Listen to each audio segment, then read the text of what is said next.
본문의 말씀을 가지고 측량할 수 없는 풍성한 은혜, 우리 제목 같이 읽겠습니다. 측량할 수 없는 풍성한 은혜라는 제목으로 하나님의 말씀 전하겠습니다. 성경 안에 흐르는 거대한 두 주제가 있습니다. 바로 고통과 은혜. 따라합니다. 고통과 은혜. 이 두 주제가 성경 안에 흐르고 있습니다. 이 주제를 벗어나서 살 수 있는 사람은 아무도 없어요. 이 두 가지는 성도의 삶에 아주 가까이에 있죠. 왜냐하면 매우 실제적인 것이죠. 추상적인 게 아니잖아요. 아주 실제적인 피부에 아주 밀접하게 와 닿는 문제죠. 자, 그런데 이 고통과 은혜는 해석이 쉽지가 않다는 거예요. 독해가 잘 안 되는 거죠. 왜냐하면 저희들은 인과응보적 법칙에 익숙해져 있죠.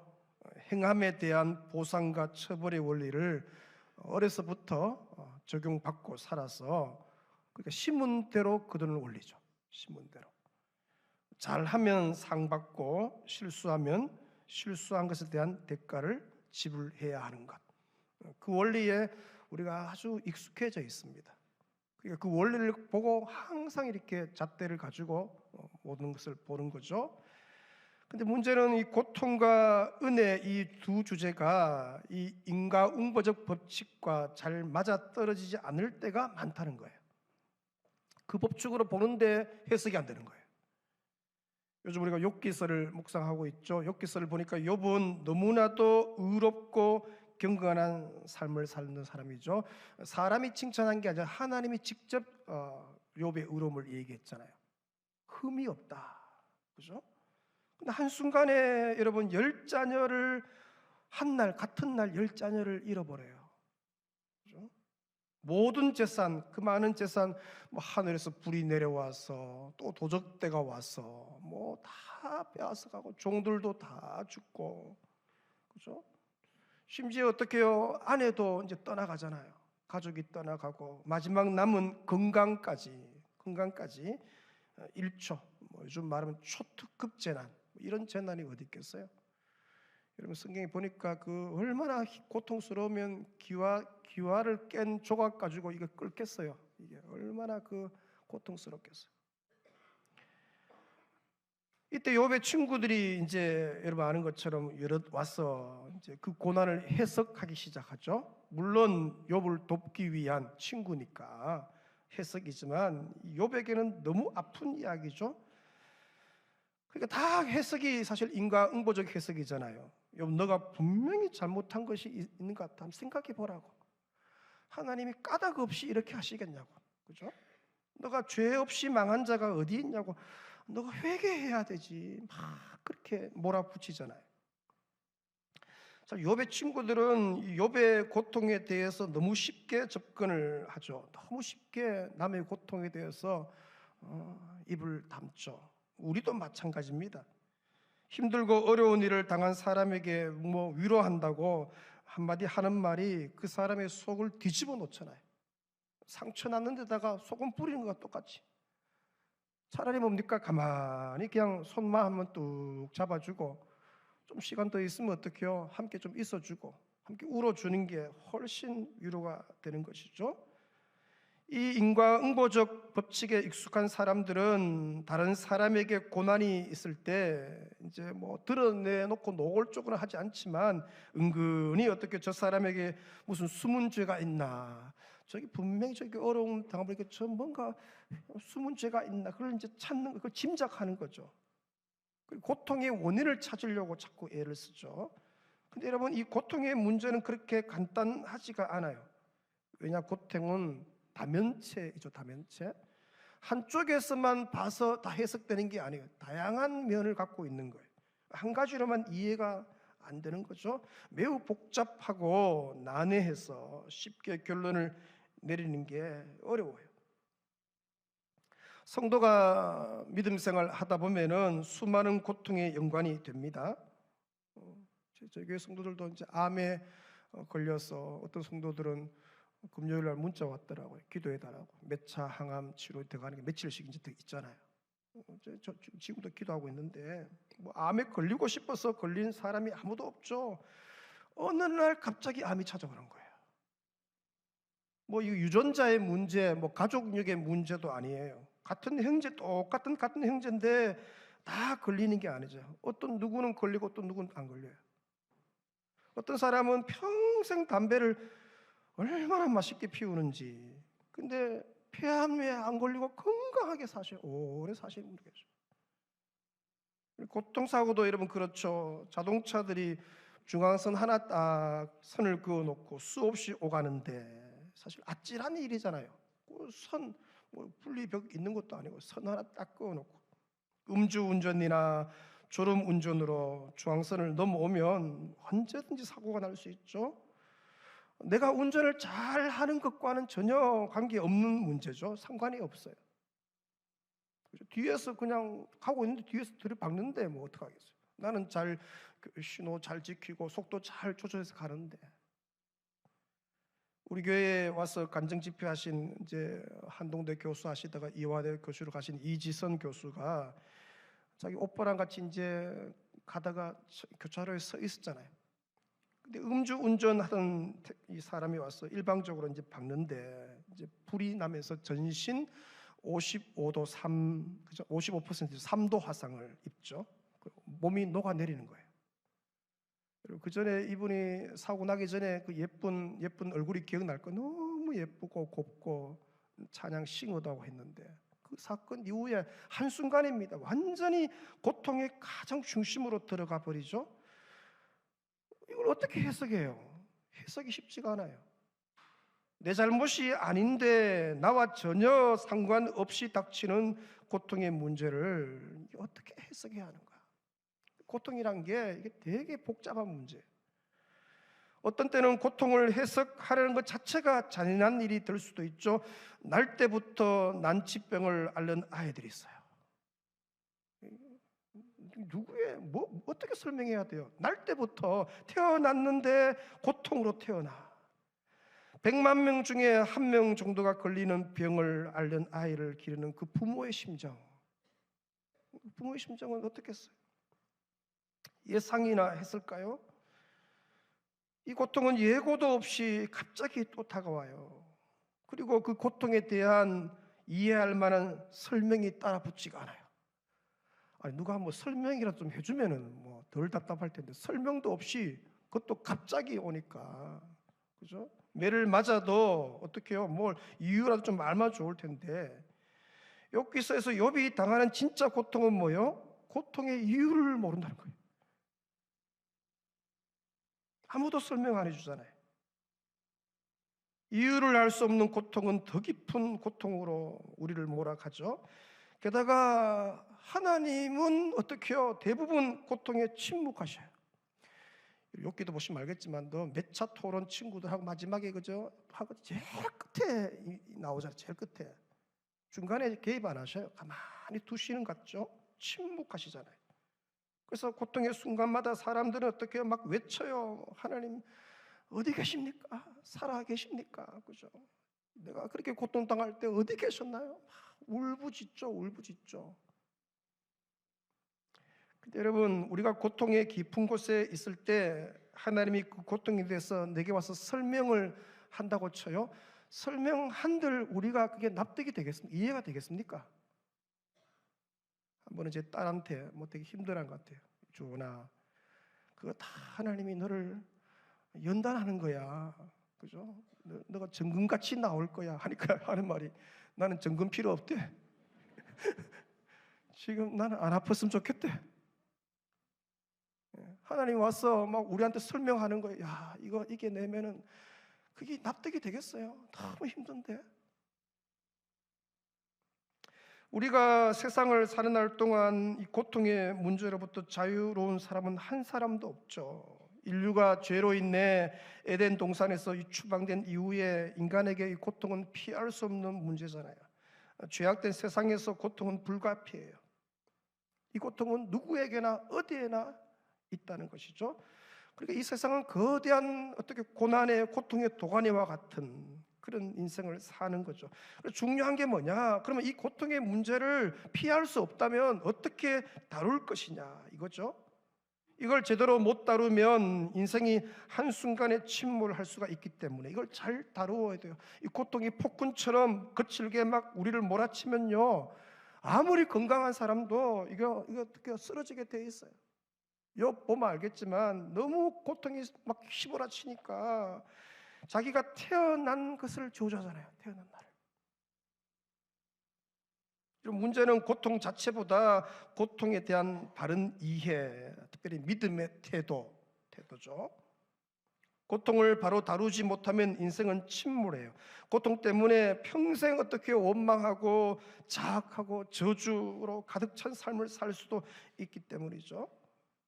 오늘 우리는 예기치 않게 찾아오는 이 고통이 저주인지 아니면은 또 다른 의미를 부여하면서 내 인생에 찾아오는 하나님의 복인지를 본문을 통해 또 묵상하기를 원해요. 자, 고통은 피할 수가 없다. 하지만 여러분, 고통이 더 이상 저주나 불행으로 끝나지 않는 길이 열렸죠. 그게 바로 뭡니까? 하나님의 은혜입니다. 따라합니다. 하나님의 은혜. 하나님은 고통에 대한 이유를 설명하지 않으실 때가 많지만 설명 대신에 우리들에게 은혜를 허락하셨어요. 세상은 알 수 없는 고통으로 둘러싸여 있지만 근데 그 고통보다 더 큰 오늘 본문에서는 측량할 수 없는 하나님의 은혜가 우리를 둘러싸고 있다, 그렇게 말해요.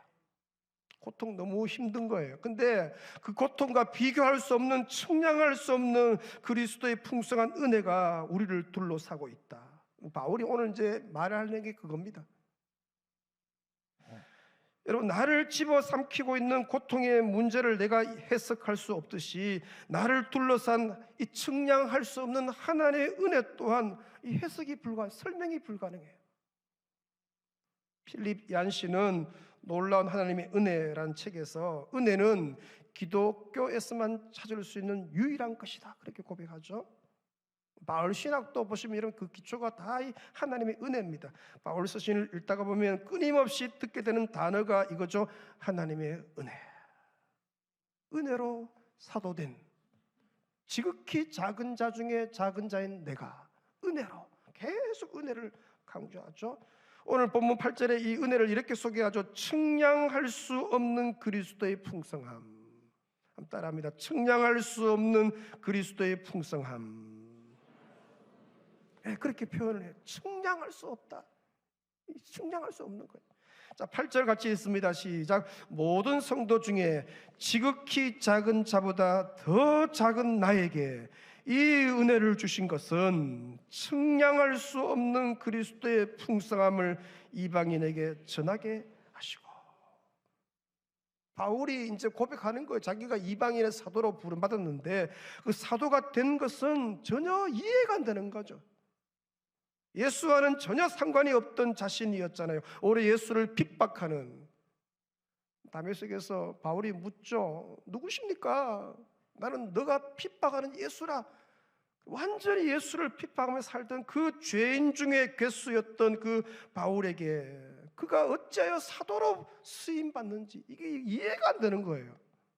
죽어도 1000번만 죽어야 되고 버림받아도 1000번만 버림받아야 할 그 인생이 어떻게 이 복음을, 예수 복음을 깨닫게 하시고 그 복음을 전하는 자로 어떻게요? 부름받았는지 설명이 안 되는 거죠. 유일하게 한 가지 해석할 수 있는 건 뭡니까? 하나님의 전적인 은혜, 측량할 수 없는 하나님의 은혜. 그 은혜가 그 인생을 덮은 거예요. 우리가 은혜로 예수 믿고 구원을 얻었다 하지만 이 은혜를 잊을 때가 너무 많아요. 은혜를 많이 잊습니다. 예수를 오래 믿다 보면 어떤 사람들은 그래도 내가 구원 받을 만하니까 하나님이 택해 주셨지, 그렇게 당연하게 구원을 생각하죠. 그리고 자기가 싫어하는 어떤 사람이 예수를 믿게 되면 저 사람은 교회에 오면 안 되는데, 특별히 부강교회 와서는 절대로 안 되지 생각하고 구원 얻을 만한 근거를 자기에서 찾죠. 나에게 그러니까 이 은혜가 무색해지는 거예요. 건강도 하나님의 은혜라고 말은 하지만 가만히 보면 뭡니까? 은혜보다는 자기가 매일 운동 열심히 하고 좋은 건강식품 먹었기 때문에 자기가 건강하다고 생각해요. 아닙니다. 하나님이 건강을 주신 거예요. 은혜를 잊어버려요. 은혜라는 단어를 우리가 알긴 알아요. 하지만 은혜를 깊이 이해하지 못하고 그냥 은혜라는 단어를 쓴다는 거죠. 바울이 이 은혜라는 단어를 쓸 때 그냥 형식적으로 대충 뭐 수박 그달기 식으로 그렇게 붙여 표현한 게 아니죠. 이 바울에게서 이 은혜이란 단어는 뭡니까? 골수에 사무치는 단어예요. 그래서 에베소서 2장 8절에 너희는 그 은혜로 의하여 믿음으로 말미암아 구원을 받았으니 이것은 너희에게서 난 것이 아니요 하나님의 뭐라고요? 선물이라. 행위에서 난 것이 아니니 이는 누구든지 자랑하지 못하게 함이라. 이렇게 말하면 그 은혜에 의하여 믿음으로 말미암아 구원을 받았다. 그 믿은 것조차도 우리가 예수를 믿고 예수를 믿는 것 자체가, 그래서 구원받는 그조차도 하나님의 측량할 수 없는 은혜다. 내가 구원받았다는 것이 이게 정말 미스터리한 거죠. 신비로운 거 아니에요? 측량할 수 없는 풍성한 은혜이다. 저희들이 예수를 구주로 믿고 영생을 얻고 이 자리에 앉아있는 것 자체가 여러분 신비입니다. 신비로운 것, 측량할 수 없는 주의 은혜가 나를 사로잡은 열매예요. 기적 같은 일이죠. 은혜는 설명이 쉽지가 않습니다. 예기치 않는 고통으로 인생의 밑바닥을 기고 있다 할지라도 참 놀랍죠. 하나님의 은혜가 그에게 임하면 그 고통 속에서도 그 사람이 다시 일어서요. 그 은혜란 게 놀라운 일이에요. 설명이 안 되는 고통으로 절망하는 사람에게 설명이 안 되는 이 은혜가 덮어지면 놀라운 일이 거기서 일어난다는 것이죠. 그래서 인생은 고통의 크기가 아니에요. 은혜의 크기에 의해서 결정이 돼요. 잘 들으세요. 내게 어떤 고통이 있나 그것보다 내게 측량할 수 없는 하나님의 은혜가 있다. 그게 나를 결정하는 거예요. 은혜 없이 고통만 당하면 그 고통은 저주죠. 그러나 하나님의 은혜가 그 고통을 압도하면 고통은 더 이상 저주가 아니에요. 은혜 안에서 고통이 다루어지면 그때부터 고통은 더 이상 우리를 짓누르는 것이 아니라 우리를 예수 안에 있는 풍성한 세계로 이끌어가는 비밀이 되는 거예요. 신비로움이 되는 거예요. 하나님은 왜 에서를 놓아두고 교활하고 속임수쟁인 야곱을 선택했을까요? 우리가 볼 때는 그죠? 야곱이 더 나쁜 것 같은데. 그리고 야곱이 하나님으로 불리는 것을 좋아하셨을까? 이거 어떻게 해석이 돼요? 은혜 외에는 해석이 안 돼요. 근데 그 야곱이 사실 우리 같은 거 아니에요? 죄투성이고 지렁이 같은 야곱아, 교활하고 수단 방법 안 걸리고 뭘 해보려고 하는. 근데 하나님의 은혜는 내게 머물렀어요. 이게 어떻게 해석이 돼요? 다윗도 하나님께서 긍휼히 계셔서 그렇지, 밧세바 사건을 둘러싼 일들을 보니까 뭐 그때 가는 사건, 살인 사건이 있잖아요. 재기불능 같죠. 근데 신약 성경의 평가는 다윗을 이렇게 평가하죠. 내 마음에 합한 자다.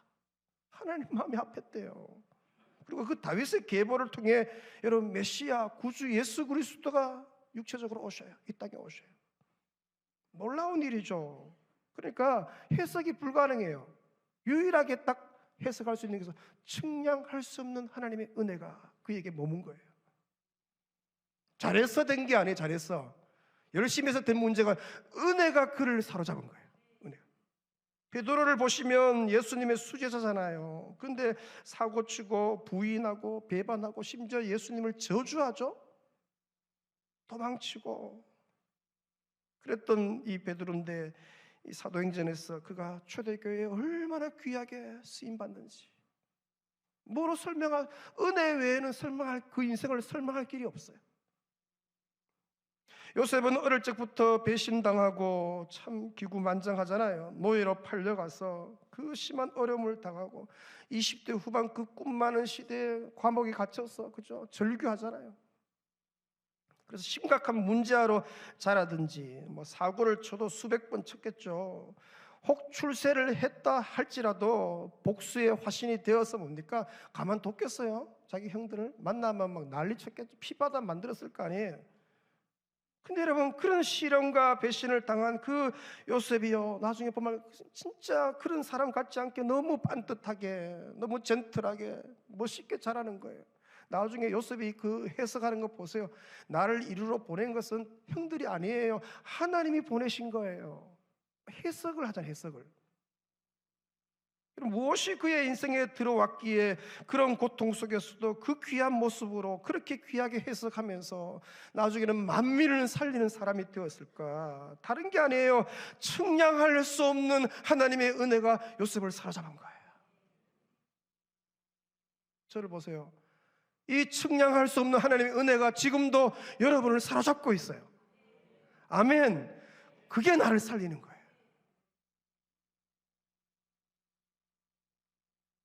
모세는 모든 히브리 남자아이들을 죽이는 그 서슬프른 시대에 태어났어요. 태어났는데 다 죽어나가니까 몇 달 있다가 그것도 갈대 상자에 담겨서 나일강에 그냥 떠나보내는 거예요. 그 죽는 거 아니에요? 그 인생, 너무 기구한 인생 같은데 참 놀랍죠? 그 물가에서 바로의 딸 공주를 만나잖아요. 결국에 바로의 궁에 들어가게 되고 그 왕실의 보호 속에서, 그죠? 그것도 친어머니의 젖을 먹으면서, 그죠? 그 신앙교육을 받아요. 이 설명이 됩니까? 그 인생이 유일하게 할 수 있는, 그 인생을 설명할 수 있는 단어, 측량할 수 없는 하나님의 은혜예요. 은혜. 하나님은 우리의 고통을 아시죠? 근데 많은 경우에 그 고통을 그대로 두시죠. 그 이유는 그 고통이 하나님 안에서 다루어지고 있는 거예요. 우연하게 고통 주는 게 아닙니다. 하나님 그 고통을 줘서 그걸 다루시는, 그 인생 속에서 뭘 일하게 계시는 것이죠. 그래서 그 고통 안에는 하나님의 비밀이, 하나님의 비밀수는 DNA가 담겨져 있는 거예요. 거기서 그 뭐가 역동적으로 일하는 거예요. 고통도 신비지만 은혜도 신비로운 것이죠. 이 자리에 알 수 없는 고통으로 힘들게 사는 분들이 있을 거예요. 내가 겪는 고통을 다 알 길이 없어요. 그러나 분명한 것은 내가 예수를 믿는다면, 구주로 믿어, 그렇죠? 내가 예수를 믿는다면 이 측량할 수 없는 하나님의 풍성한 은혜가 나에게 이미 임하였다는 것이죠. 따라합니다. 측량할 수 없는 은혜가 이미 나에게 임하였다. 아멘이십니까? 절대로 잊어버리지 마세요. 원수 마귀는 막 여러분을 속일 거예요. 아니다고, 하나님 너를 버렸다고, 너를 사랑하면 이렇게 두겠냐고. 아닙니다, 여러분. 하나님께서 지금 여러분을 다루고 계시는 거예요. 그 은혜는 여러분 측량할 수 없는, 고통과 측량할 수 없는 거예요. 받을 자격이 있어서 받는 게 아니죠. 하나님이 나에게 일방적으로 주신 거예요. 왜 나를 택해 주셨는지, 비록 세상이 험하고 한치 앞도 알 수 없고 고통은 여전히 우리 곁에 있지만 분명한 것은 그 고통보다 훨씬 더 큰 측량할 수 없는 우리 주의 은혜가 지금 저와 여러분과 함께 하고 있습니다. 여러분 가정과 함께 하고 있고, 여러분 기억하세요. 여러분 자녀들과 함께 하고 있고.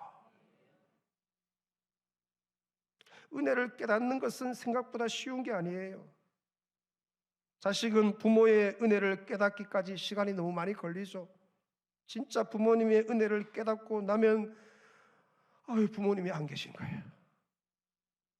계실 때 진짜 잘해야 되죠. 한 생애 동안 자식을 위해 가슴 조아리며 눈물과 땀으로 진액으로 희생한 부모의 은혜, 자식이 다 깨달을 수 있을까요? 하물며 자기 외아들 독생자를 십자가의 대속제물로 대신 내어주신 그 아버지 하나님의 은혜를 우리가 다 깨달을 수 있을까요? 은혜가 너무 크면 잘 모르는 거죠. 너무 크니까 잘 몰라요. 은혜인 줄을 몰라요. 이지성 교수가 이제 사고 난 지 10년 만에 다시 책을 하나 쓰죠. 다시 새롭게 지선한 사랑에. 거기에 그가 이렇게 고백합니다. 쟤처럼 타버린 나에게. 자기 인생이 그 사고 때문에 죄처럼 타버렸대요. 근데 그냥 죄처럼 탔으니까 아무것도 없잖아요. 죄밖에 없는데. 근데 하나님이 자기에게 은혜의 화관을 씌워주셨대. 얼굴과 몸은 일그러졌지만 지금 누리는 행복이 이전과 비교할 수 없다고 고백하죠. 어떻게 이런 고백이 가능합니까? 하나밖에 설명이 안 돼요. 측량할 수 없는 하나님의 은혜가 그를 덮은 거예요. 여러분 모두 각자에게 각 심령에 주 예수 그리스도의 이 측량할 수 없는 은혜가 덮은 줄로 믿으시기 바랍니다. 우리에게 필요한 것은 고난이 나에게 찾아오지 않는 것, 나에게 주어진 고통이 빨리 지나가는 게 아니에요. 진짜 우리에게 필요한 것은 측량할 수 없는 하나님의 은혜. 그 은혜가 있으면 여러분 놀라운 변화가 일어나고 그 은혜가 우리를 바꾸는 거죠. 분명히 인생에서 고통의 문제는 힘들고 아프고 때로는 죽고 싶을 정도이지만 그러나 은혜는 그 고통을 아름답게 바꾸는 능력이, 그 안에 능력이 있습니다. 이 은혜가 여러분을 덮은 줄로 믿으시기 바랍니다. 로마서 8장 28절 같이 읽겠습니다. 우리가 알거니와 하나님을 사랑하는 자 곧 그의 뜻대로 부르심을 입은 자들에게는 모든 것이 합력하여 선을 이루리라. 아멘이십니까? 나의 삶을 애워 사는 이 하나님의 은혜가 있다면 두려울 게 없다는 거죠. 우리는 여전히 고통이 난무한 세상 가운데로 이번 한 주간 또 삶을 살아내야 합니다. 피해갈 수 없고 이해할 수 없는 고통이 우리를 또 좌절케 만들 수 있습니다. 하지만 동시에 잘 기억하십시오. 그 고통보다 더 큰 하나님의 측량할 수 없는 풍성한 은혜가 여러분을 이번 한 주간 삼매고 그 여러분의 삶을 애워사고 그 여러분을 붙들고 다니실 줄로 믿으시기 바랍니다. 그렇게 우리는 고통에 매몰되지 않을 것이고 오히려 은혜로 비상하게 될 줄로 믿습니다. 여러분, 그러므로 성도인 우리는 넉넉히 이길 것입니다. 따라합니다. 성도인 나는 넉넉히 이길 것이다. 왜입니까? 측량할 수 없는 하나님의 은혜가 나를 사로잡았기 때문에. 고통에 매몰되어 몸부림치지 마시고 하나님의 은혜의 바다로 나오시기를 축원합니다. 이 측량할 수 없는 하나님의 은혜, 이 은혜를 믿음으로 받아 누리시는 여러분 평생의 삶 되시기를 축원합니다. 그래도 이 자리에 와서 이 설교 듣고 예배 드리는 사람은 그래도 낫습니다. 근데 여러분 이제 이걸 해석이 안 되고 주변에 고통받는 사람 너무 많으니까 나만 이 은혜를 누려서 안 되잖아요. 나는 이 은혜 때문에 그래도 살고 또 해석이 되고 다시 달려갈 힘을 얻는데 주변에 그렇지 않은 사람 너무 많습니다. 낙심자, 장별자 너무 많습니다. 이 은혜가 이번 한 주간 여러분이 만나는 모든 사람들에게 흘러가고 나누어지는 할렐루야, 그래 복음의 증인들 되시긴 여러분 되시기를 축원합니다. 찬양하면서 말씀 묵상한 그 자리 다 일어서셔서 왜 나만 겪는 고난이냐고 불평하지 마세요. 찬양하며 나아가십시다. 왜 나만 겪는, 왜 나만 겪는 고난이냐고 불평하지 마세요. 고난의 뒤편에 있는 주님이 주실 축복 미리 보면서 감사하세요.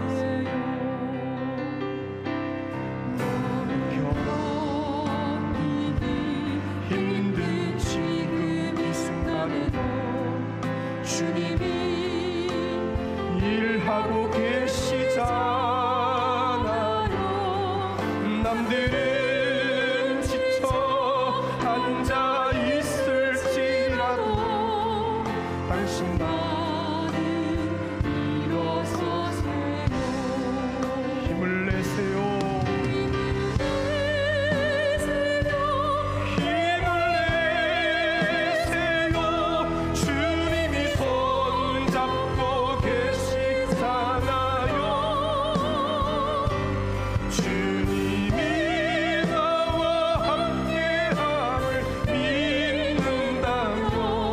어떤 역경도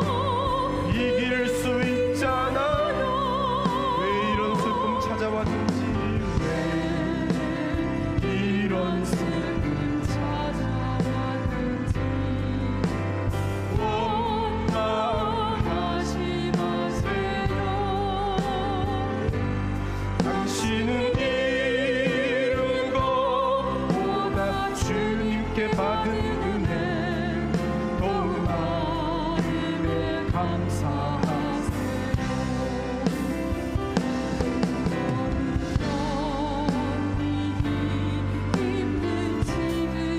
주님이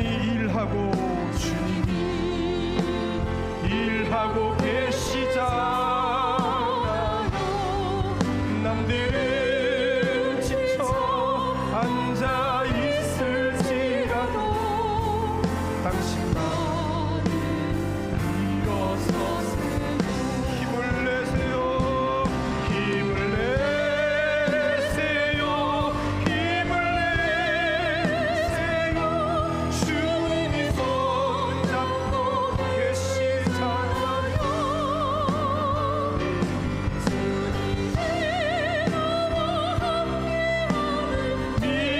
믿는다면 어떤 고난도 견딜 수 있다. 한량없는 은혜, 갚을 길 없는 은혜입니다. 한량없는 은혜, 갚을 길 없는 은혜. 두 손 높이 들고 찬양합니다.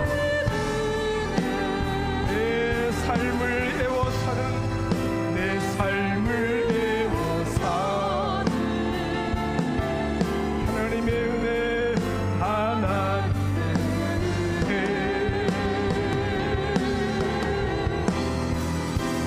주저함 없이 그 땅을 밟은 나를 붙드시는 하나님의 은혜, 하나님의 한량없는 갚을 길 없는 은혜입니다. 네. 한량없는 은혜, 갚을 길 없는 은혜. 내 삶을 애워 사는, 내 삶을 애워 사는 하나님의 은혜, 하나님의 은혜.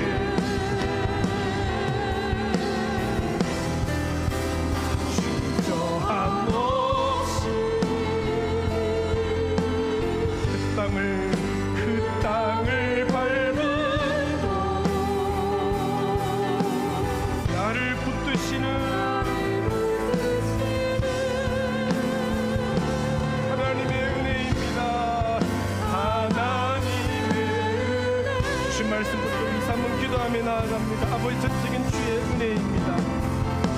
측량할 수 없는 하나님의 은혜가 나를 감싸고 그 풍성한 그리스도의 구속의 은혜가 주여 나를 붙들고 있음을 믿습니다. 주여 벌떡 일어서게 하시고 주저앉아 있지 않게 도우시고 일어서서 담대히 주여 믿음으로 전진케 하여 주시옵소서. 주여 내가 당하는 고통보다 비교가 되는 측량할 수 없는 놀라운 은혜가 내 인생을 사로잡고 우리 가정을 사로잡고 우리 자녀들을 사로잡는 줄로 믿사오니 주여 일어서게 하여 주시옵소서. 주여 담대히 일어서서 전진하는 온 교우들 성도들 되게 역사하여 주옵소서. 이 은혜가 우리 청년들을 사로잡고 이 은혜가 청소년들을 사로잡고 이 은혜가 우리 자녀 세대 다음 세대를 사로잡고 이 은혜가 부모 세대를 사로잡고 이 은혜가 장년 세대를 사로잡은 줄로 믿사오니 주여 긍휼을 베풀어 주시기를 원합니다.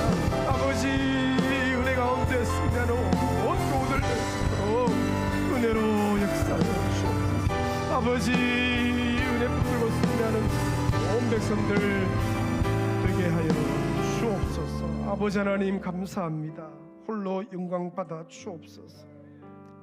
우리가 당하는 고통과 비교할 수 없는, 측량할 수 없는 하나님의 구속의 은혜가 나를 붙들고 있음을 내가 믿습니다. 나를 둘러 진치고 있음을 내가 믿습니다.